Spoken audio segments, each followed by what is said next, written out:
Presidential politics. Members of the Electoral College face pressure to switch their votes. How Republicans are responding. Drone drama. China says it will return an underwater device that belongs to the United States. Why the communist country says it seized the drone in the first place.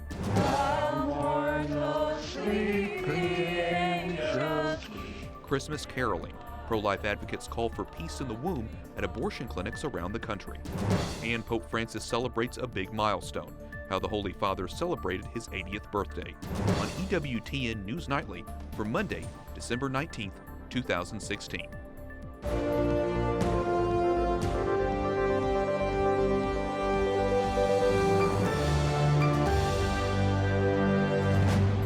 Good evening and thank you for joining us. I'm Wyatt Goolsby in for Lauren Ashburn. Donald Trump is poised to win a majority of electoral votes today. Members of the Electoral College meet at state capitals around the country and here in the nation's capital to officially elect the next president of the United States. Jason Calvi joins us tonight from Washington, D.C.'s City Hall. Jason? White Americans cast their votes for president back in November, but it's the Electoral College that makes it official. There are 538 electors across the country, including 3 right here in the District of Columbia. Each state, with the exception of D.C., gets the same number of electors as members of Congress it has.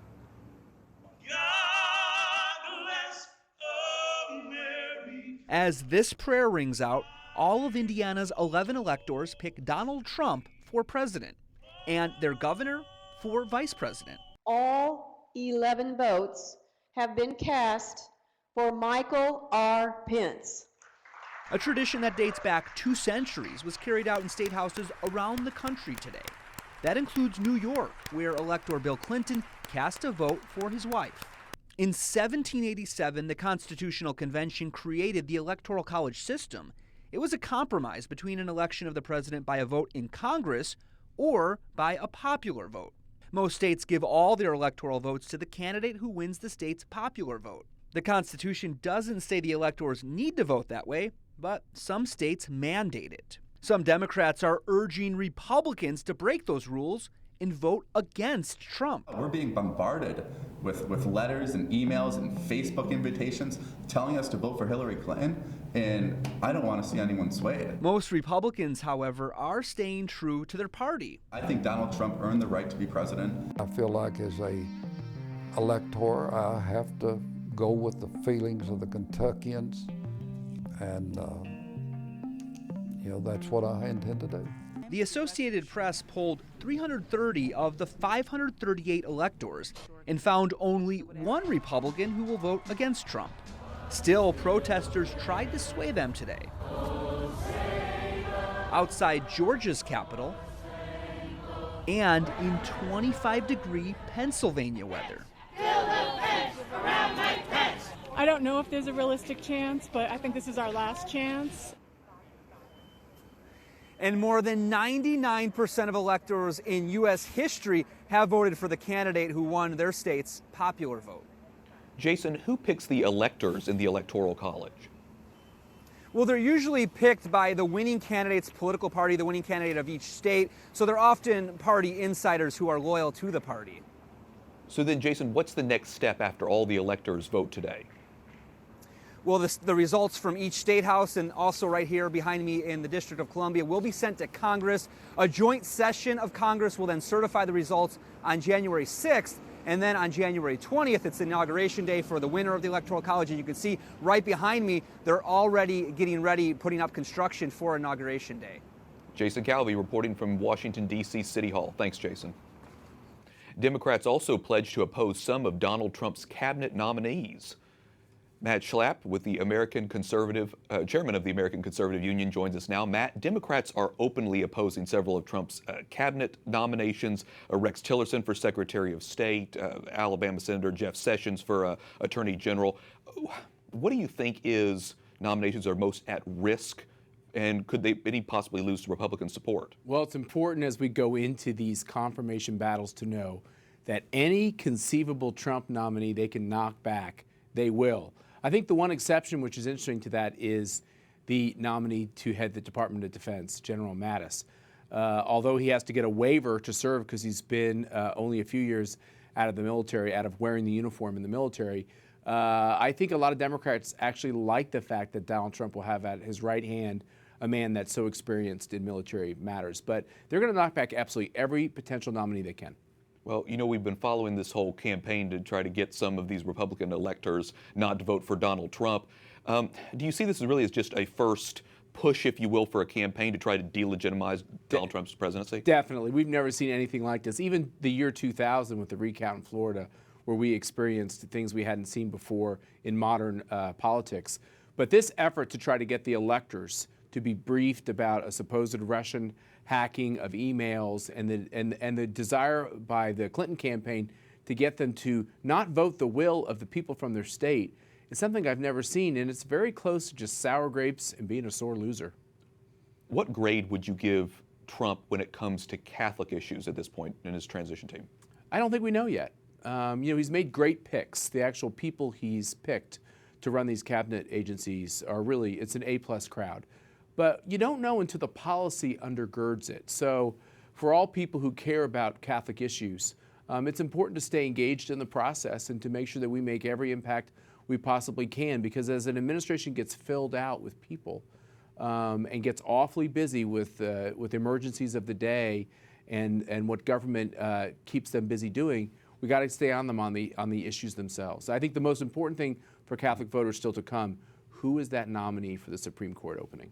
And you know, speaking of that, Trump Chief of Staff Reince Priebus says Trump's Supreme Court nomination could be made as close as soon as the inauguration. Do you think that will happen, and what do you think the significance of the timing would be? I think he's going to name it soon, and I think that would be great timing. And this will be the fight that will really set the tone of the Trump administration. Once again, the Democrats will do all they can to try to knock out this first name, to try to weaken the selection for the second name, get someone who's a little more less secure on the issues that we care about, those constitutional safeguards like religious freedom and life and those important issues. And so they're going to take on this nominee head first, and we all got to be prepared for it. Yeah, it's going to be an interesting next month, and of course, interesting first 100 days in office. Matt Schlapp, with Chairman of the American Conservative Union, thanks so much for being with us. Great to be with you again.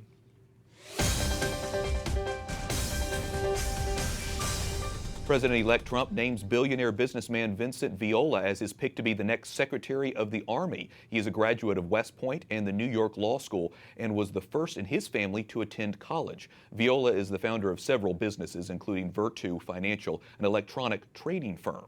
Trump describes Viola as a major supporter of the Catholic Leadership Institute, whose mission is to provide leadership formation to bishops, priests, and deacons. If confirmed, Viola would be the Army's top civilian official. The governor-elect of North Carolina wants state lawmakers to hold a special session to repeal the so-called bathroom bill. Democrat Roy Cooper is against the law that requires transgender people to use the restroom corresponding to their gender at birth. Privacy advocates say the law would keep men out of women's restrooms and vice versa. Other stories our EWTN News Nightly team is covering in today's world. At least 9 people are dead and dozens more hurt after a truck runs into a crowded Christmas market in Berlin, Germany. German media report the truck ran into the market outside of the landmark Kaiser Wilhelm Memorial Church. It's not immediately clear if the incident was an accident or some kind of an attack. German police say the truck's driver has been arrested near the scene. Russia's ambassador to Turkey is shot dead by a gunman in Ankara. Ambassador Andrei Karlov was giving a speech at an embassy-sponsored event when a man fired at least 8 shots. It turns out the suspect was a police officer. He shouted, "Don't forget Aleppo, don't forget Syria," before officers shot and killed him. The United Nations Security Council votes to send monitors to eastern Aleppo as evacuations of civilians continue, but it might be too late. France submitted the resolution to prevent mass atrocities from being committed by Syrian government forces. Thousands of people have already left the area, and the operation could be over before observers from the UN arrive. Rebel-held eastern Aleppo has been besieged for months, with virtually no humanitarian aid reaching its tens of thousands of residents. The head of the International Monetary Fund is convicted of negligence by a French court, but she escapes punishment. Christine Lagarde had risked a year of prison and a fine in connection to a long-running fraud case. Lagarde was France's finance minister at the time. The IMF says its executive board will meet soon to determine whether Lagarde can remain as chief of the organization. Military and police deploy across Congo's capital amid fears of unrest after the country's president refuses to resign. Joseph Kabila's term as president is set to expire tonight, but he says he intends to stay on as leader. A court ruled he can remain in power until new elections are held. Anger has grown since it was clear a presidential election would not take place last month. The Catholic Church is trying to work with the ruling party and the opposition. And Pope Francis is praying for a peaceful end to the unrest in the African country. The Holy Father spoke about the crisis in Congo yesterday at the Vatican. Church officials say talks between both political parties won't resume until Wednesday.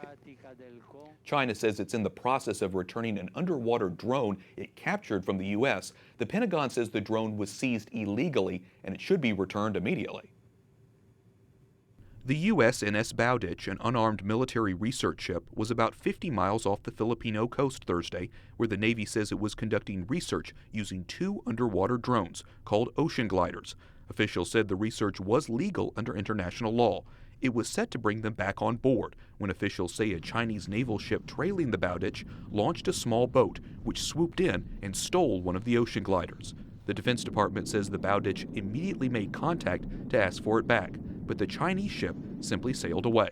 Friday, Pentagon officials asked again.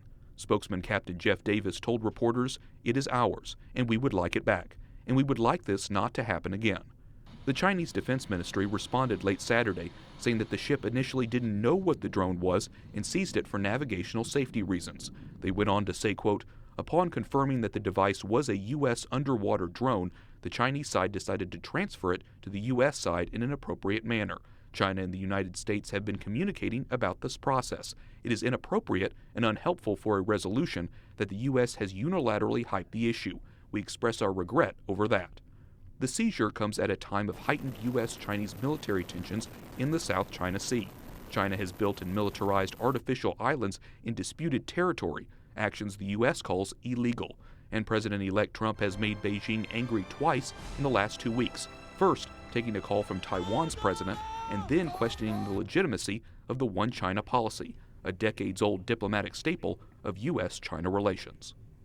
China is said to have seized the glider as a warning to Trump not to test Beijing's resolve over Taiwan, which Beijing considers part of its territory.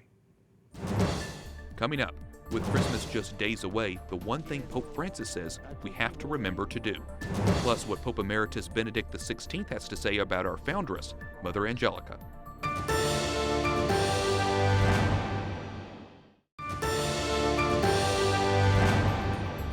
Pope Francis encourages us to make time for silence amid the Christmas rush. The Holy Father told pilgrims gathered at the Vatican on Sunday to imagine what it was like to be Mary and Joseph on the path to Bethlehem.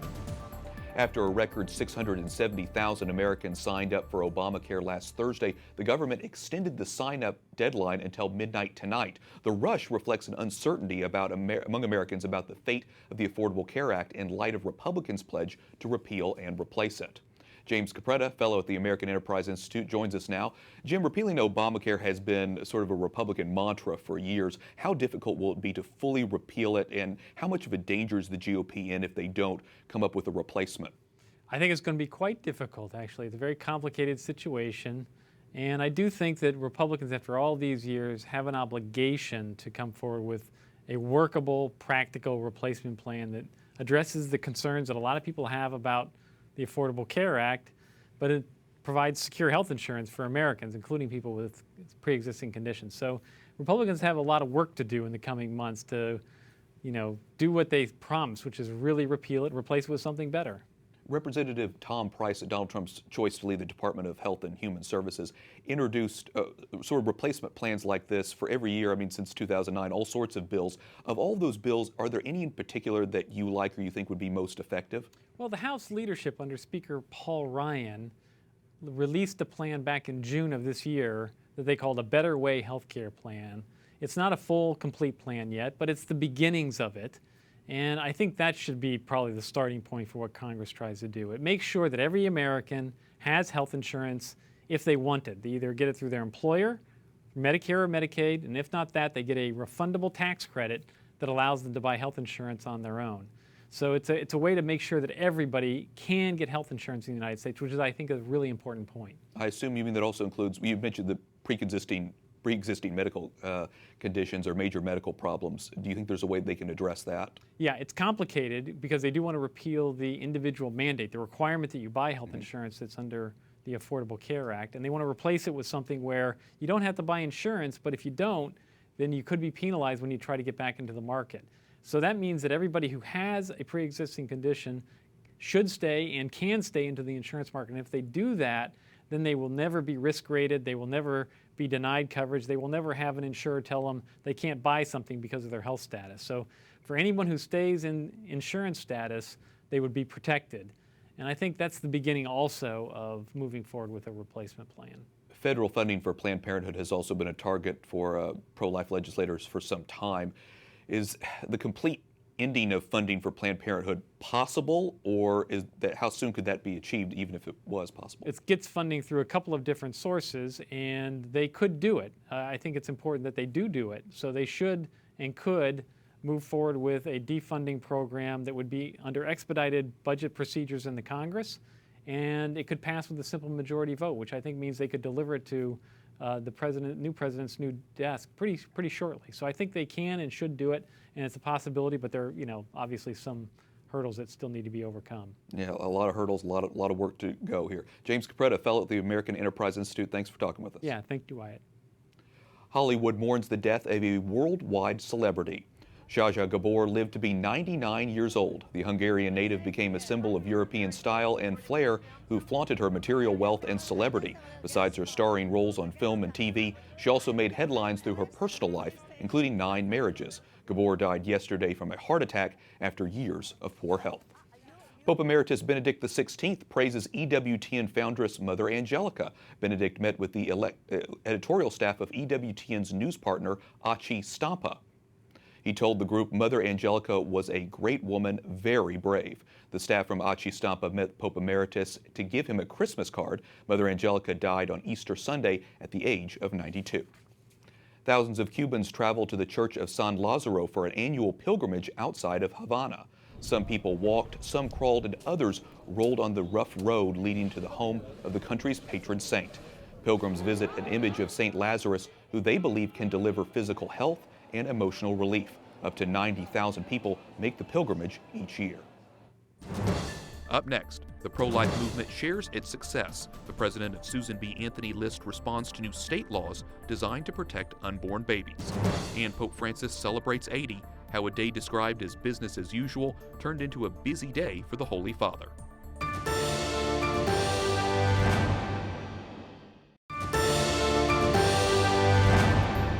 Pope Francis tells young people to develop a deeper relationship with their grandparents by listening to them and sharing their joy. The pontiff met with a group of students from the Italian Catholic Action. He says grandparents provide life experience through their memory of history. Christmas caroling for peace in the womb. Pro-life groups around the country sang Christmas songs outside abortion clinics on Saturday.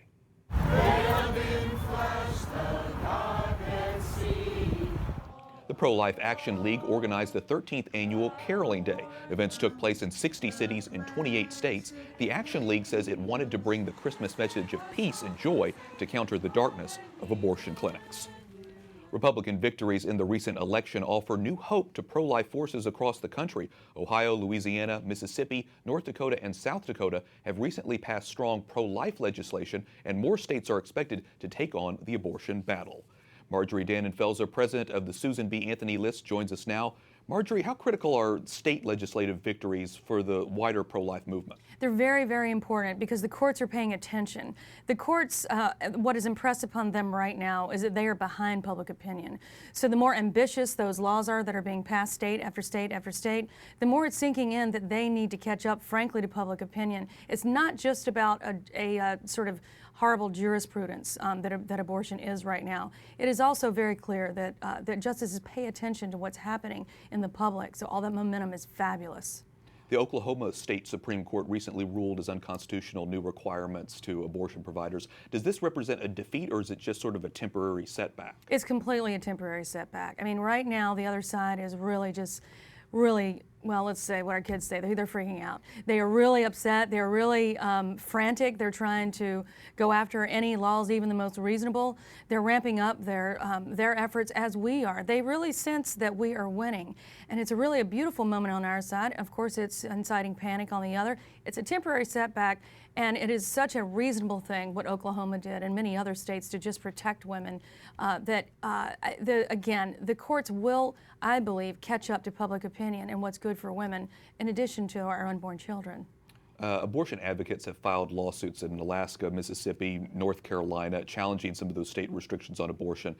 Does it make it more important then for Donald Trump to fill lower court vacancies with pro-life judges? Well, yeah. I mean, when one of his big commitments from early on, I mean, even in the primary, but even stronger in the general, his commitment was to appoint only pro-life judges, not just the Supreme Court, which is vitally important, but also federal judges all the way down. So without question, they're the first and front line, and we have to have them. So he has really been an incredible advocate, and he needs our prayer and our support right now, because he'll be getting it from the other side, I can tell you, and it won't be happy.